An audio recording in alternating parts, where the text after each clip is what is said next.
रात्रीचे 12 वाजले होते. घोंगावणारा वारा, कुत्र्यांचे विचित्र विव्हळणे, त्यातच अमावस्येची रात्र. परंतु जय गिरनारीचा नाद करीत त्याने पाऊल आश्रमातून बाहेर काढले व थेट भवनाथ मंदिरापाशी येऊन तो थांबला. रस्त्यावर चिटपाखरू देखील नव्हते. गिरनारच्या पायथ्याजवळचे शंकराचे परम पवित्र स्थान म्हणजे भवनाथ मंदिर. त्याचे दरवाजे बंद असले तरीही बाहेरूनच रस्त्यावर लोटांगण घालीत त्याने शंभो तुला मुजरा माझा नामाचा घोष केला आणि गिरनार पर्वतावर महाराजांच्या दर्शनाला निघालोय, आशीर्वाद असावा, तुझे लक्ष असू देत ही विनवणी सुद्धा केली. मंजूळ छुमछुम आवाज करणारे घुंगरू असलेले दंड त्याच्या हातात शोभून दिसत होता. काखेत झोळी, अंगभर उपरणे, त्यातून दिसणारी त्याची रुद्राक्षांची माळ, मस्तकी भस्म, कपाळावर कुंकवाचे त्रिशूल, कमरेखाली लुंगी, करडी पण तेजस्वी नजर, तेजोमय वलय संपूर्ण शरीरभर पसरलेले. त्याचे अनवाणी पाय भरभर चालत होते. जुन्या आखाड्याच्या मागे दिसत असलेला गिरनार पर्वतावर त्याने एक कटाक्ष टाकला तर लख्ख काळोख, सर्व दिवे विझलेले होते. पुन्हा नजर रस्त्यावर वळवली आणि जी पावले निघाली ती थेट लंबे हनुमानापाशी येऊन स्थिरावली. बाहेरूनच साष्टांग दंडवत घालीत रामरायाला नमन असे म्हणत तो उठला. बाजूलाच गोमाता उभी होती, तिला देखील त्याने वंदन केले. प्रत्युत्तर म्हणून गोमाता त्याची चरणकमले चाटू लागली. मायेने तिच्या डोक्यावरून हात फिरवत तो तसाच उभा होता. चल गो माय, खूप लाड झाले, आता बापाच्या दर्शनासाठी वाट मोकळी कर. त्यांनी तिला समजावले आणि तिने देखील त्याला वाट मोकळी करून दिली. घुंगरांच्या आवाजात तो चालत झाला. गिरनारच्या पहिल्या पायरीवर त्याने साष्टांग दंडवत घालीत डोके टेकवले. पर्वतावरील ज्ञात अज्ञात अशा सर्व शक्तींना त्याने नमन केले. आई अंबेला त्याने साद घातली. गोरक्षनाथांना स्मरण करून दत्तात्रेयांना पादुका स्थानापर्यंत आणण्याची व योग्य मार्गदर्शन करण्याची तो आळवणी करू लागला. अस्सल स्वामी भक्त, नाव दुर्गेश. वयाच्या कितव्या वर्षापासून स्वामींचे वेड लागले ते त्यालाही नीटसे आठवत नसावे. स्वामी नाम जपता जपता स्वतःच स्वामीमय झाला. स्वामी संगे बोलू लागला. त्याच्या त्या भक्तीला भुलून स्वामी देखील त्याला उत्तरे देऊ लागल्या. चुकला की शिव्या खायचा, अतिप्रेमात आले तर बिचाऱ्याला शिव्या पडायच्या.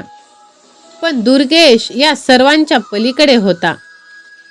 कोणीही काहीही बोलो, कसेही वागो, याला कशाचेच काही भान नाही. घरची परिस्थिती प्रचंड श्रीमंती असलेली, प्रत्येकाची स्वतंत्र वाहने, प्रशस्त बंगला, नौकर चाकरांची दिमत, नेहमीच सेवेला हजर. वडील जरी नावाजलेले व्यावसायिक असले तरी याला कसलाही लोभ नव्हता. लोभ होता तो फक्त स्वामी नामाचा.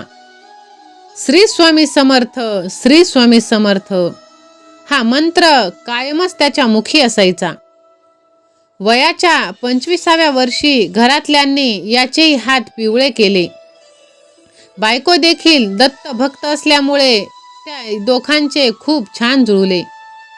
महाराजांच्या कृपेने या दाम्पत्यास पुत्ररत्नाचा लाभ झाला. त्याचे नामकरण आनंदाने श्रीपादा करण्यात आले.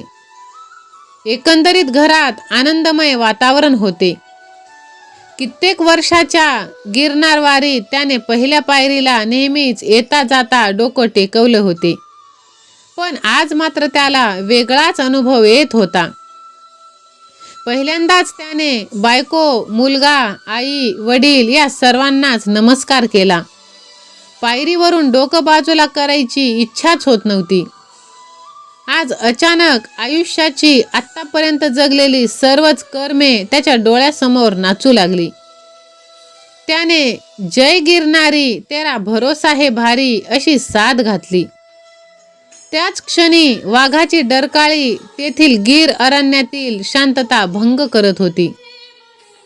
पापणी लवते न लवते तोच उंच धिप्पाड असे वाघराजे त्याच्या समोर उभे राहिले. दुर्गेशने त्या वाघाच्या नजरेत स्वतःची नजर भिडवली.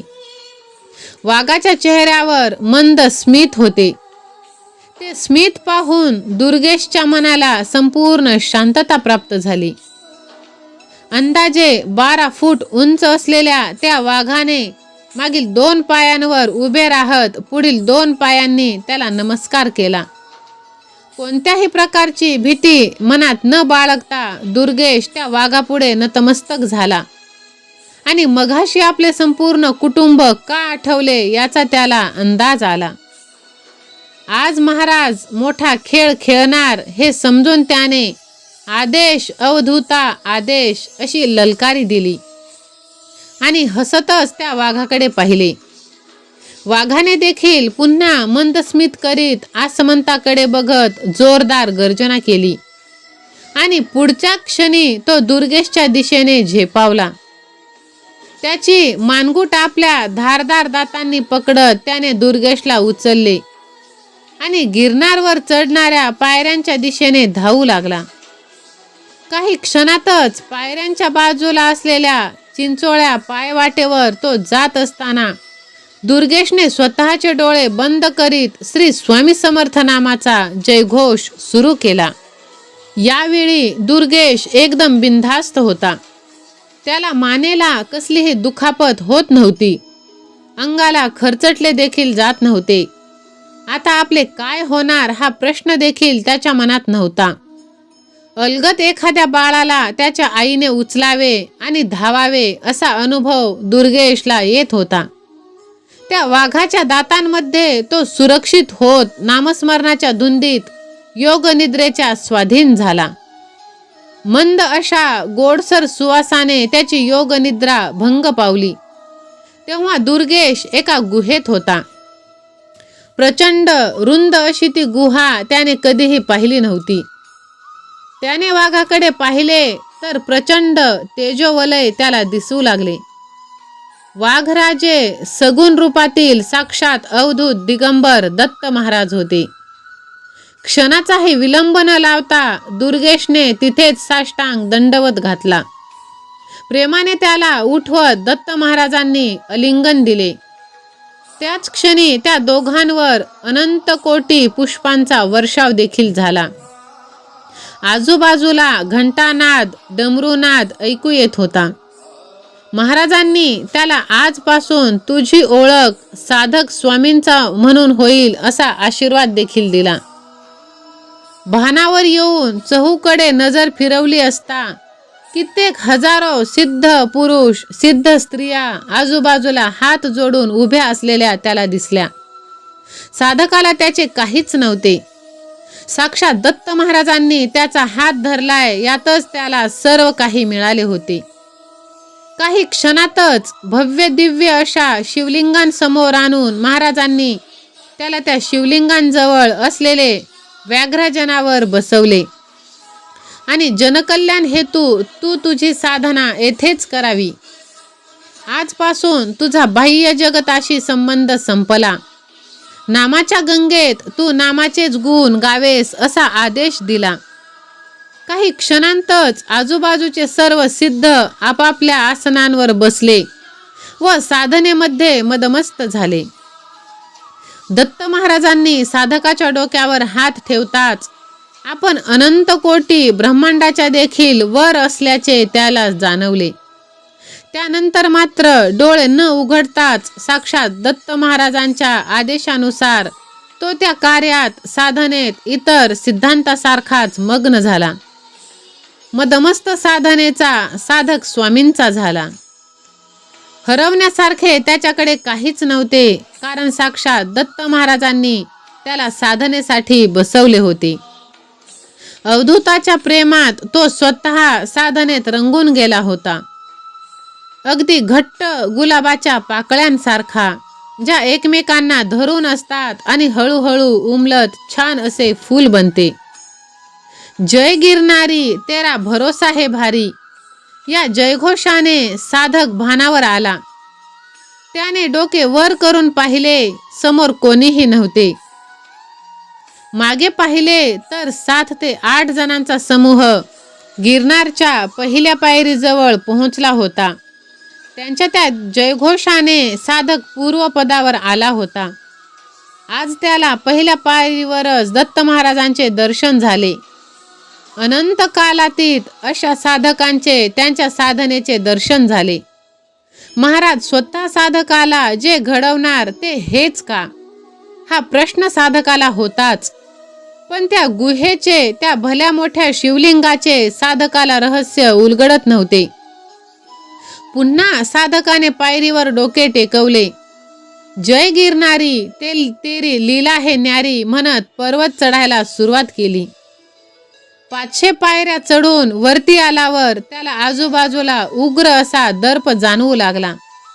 हा तसाच दर्प होता जो खाली असताना वाघराजे घेऊन जाताना जाणवला होता. जरी तो दृष्टांत असला तरीही तो क्षण भारावणारा होता. आजूबाजूला असलेला वावर त्याला समजत होता. मनामध्ये नामस्मरण करीत तो हळूहळू अंबामातेजवळ आला तेव्हा मंदिर बंद होते. थोडा वेळ मंदिराच्या उंबरठ्यावर डोके टेकवून त्याने गोरक्ष टेकडीकडे कूच केले.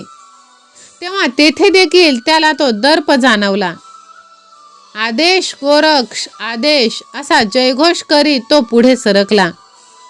तिथे गोरक्ष टेकडीवर पोहोचत त्याने बाहेरून गोरक्षनाथांना दंडवत घातले. गोरक्ष शिखरावरून त्याने गुरु शिखराकडे प्रयाण केले. तिथे घोंगावणारा वारा त्याला जणू साद घालीत होता. आकाशातील चंद्र त्याला प्रकाश दाखवित होता. मागे पुढे कोणीही नव्हते आणि हा गुरु शिखरावर पोहोचला देखील. मंदिराचे गेट बंद होते. आतमध्ये नंदादीप मंदपणे प्रज्वलित होत होता. त्याच्या उजेडात त्याला महाराजांचे मनमोहक असे मुखदर्शन झाले. बाहेरूनच नमस्कार करीत त्याने गेट बाहेरील पायरीवर स्वतःचे बस्तान मांडले व मंदिर उघडण्याची तो वाट पाहू लागला. मुखामध्ये अखंड स्वामीनाम सुरू होतेच, पण त्या नामातच त्याला स्वामीरायांची आरती सुचली. त्याने उभे राहून बाहेरूनच का होईना दत्त महाराजांच्या त्या गोंडस मूर्तीकडे पाहत आर्त हाक सुरू केली. जय श्री अवधूत रूपी तुम्ही स्वामी राया, सगुण रूपाने यावे तुम्ही आम्हा ताराया. अजानुबाहू रूप तुमचे लंगोटी नेसी, पायीचे खडावा ब्रह्मांड गर्जती. ब्रह्मांड तुमचे हाती आम्ही गोटी समजती, गरगर फिरूनी सारे तव पदी होई रे मुक्ती.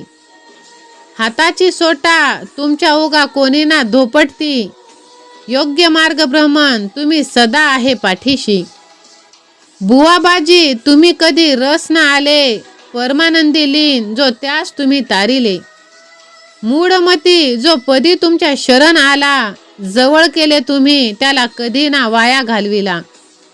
परब्रह्माचे रूप तुमचे डोळ्या साठविले, सगुण रूपाने येऊन तुम्ही भार त्यांचे वाहिले. ब्रह्मानंदी नाद तुझा रे मम चित्तन ठाई, धाव पाव समर्था मजला मीच तव चरणी रे वाही. अवगुण सारे माझे तव पोटी रे तू घेई, तुझ्याच नामाविन न सुचे मजला दुसरे काही. श्री स्वामी श्री स्वामी श्री स्वामी. आरती पूर्ण झाली आणि साधकाने डोळे उघडले. त्यावेळेस संबंध गुरु शिखरावर कापराचा सुगंध दरवळत होता. जणू काही कोणीतरी दत्त महाराजांना धूपारती ओवाळीत होते. नक्की काय प्रकार घडला हे साधकाला देखील माहीत नव्हते, कारण त्यावेळेस त्याचे दोन्ही डोळे बंद होते आणि हात जुळलेले. काही वेळेतच मंदिराचे पुजारी आले. त्यांनी साधकास आतमध्ये बोलावून पुन्हा गेट बंद केले.